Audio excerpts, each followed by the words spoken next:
Hi friends, உங்கள் எல்லாருக்குமே good morning. சனிக்கிழமைனாலே எப்போதுமே எங்கள் வீட்டில் வந்து மீன் தானே வைப்போம்.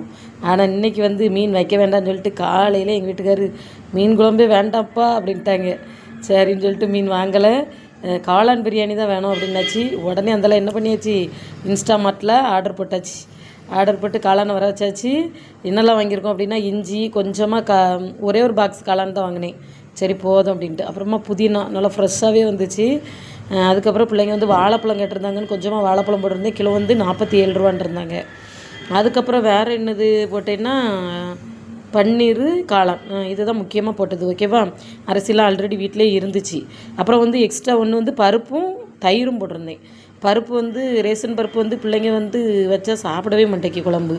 அதனால் சரின்னு சொல்லிட்டு நல்ல பருப்பு 1 கிலோ ஆர்டர் போட்டு வச்சாச்சு. ஓகேவா. அதுக்கப்புறம் என்ன பண்ணேன்னா, நான் வந்து பிரியாணி வைக்க ஸ்டார்ட் பண்ணியாச்சு. ஏன்னா கரெக்டாக 10 மணிக்கு பேரண்ட்ஸ் மீட்டிங்க்கு போனோம் ஸ்கூலுக்கு. அதனால் இந்த காளான் எடுத்து நல்லா கழுவியாச்சு. காளான் சூப்பராக இருந்து அப்படியே பன்னீரையும் ஃப்ரை பண்ணியாச்சு. ஃப்ரை பண்ணிவிட்டு பிள்ளைங்களுக்கு அப்படியே சாப்பாடை வச்சு கொடுத்துட்டு டியூஷனுக்கு அனுப்பி விட்டுட்டு நம்ம பாட்டுக்கு ஸ்கூலுக்கு போயிடலாம் அப்படின்ட்டு பிள்ளைங்களுக்கு வந்து சாப்பாடு வச்சு கொடுத்துட்ருந்தேன். பிள்ளைங்க வந்து ஃபஸ்ட்டு பன்னீர் பொரிச்சு தாங்கம்மான்ட்டு என்னை இருக்க விடலை. ஆனால் அதுக்கப்புறம் பொரிச்சு வச்ச அப்புறமா என்னன்னே தெரில, அம்மா எனக்கு வேண்டாம் உனக்கு வேண்டாம் அப்படின்ட்டு. என்னை இவங்க சிக்கன் மாதிரி இருக்குன்னு நினச்சிருப்பாங்க போல். அது வந்து கொஞ்சம் டேஸ்ட்டு வேறையாக இருந்தோடனே பிடிக்கலையா. ஓகேவா.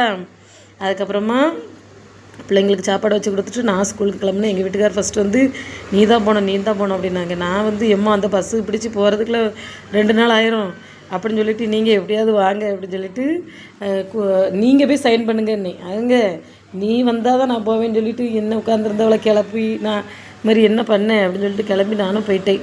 அப்படியே போகும்போது நானும் கொஞ்சமாக காலையிலே சாப்பிட்டுட்டு தான் கிளம்புனேன். பிரியாணி சாப்பிட்டேன். சூப்பராக இருந்துச்சு காளான் பிரியாணி. உண்மையிலே நான் பிரியாணி வைக்கிறது நல்லாவே இருக்கும். நீங்கள் வந்து லாங் வீடியோவாக அடுத்து பிரியாணி வீடியோ வரும் பாருங்கள். ஓகேவா. உண்மையிலே நல்லாயிருக்கும். அந்த ரெசிபியை கண்டிப்பாக மறக்காமல் பாருங்கள். லாங் வீடியோவில் வரும். அதுக்கப்புறம் ஸ்கூலுக்கு போயாச்சு. பேரண்ட்ஸ் எல்லோரும் வெளியில் தான் நின்றுட்டு இருந்தாங்களா. சரின்னு சொல்லிட்டு நல்ல போட்டுன்னு சொல்லிட்டு டக்குன்னு சைன் பண்ணிவிட்டு வந்துட்டோம். பாய்.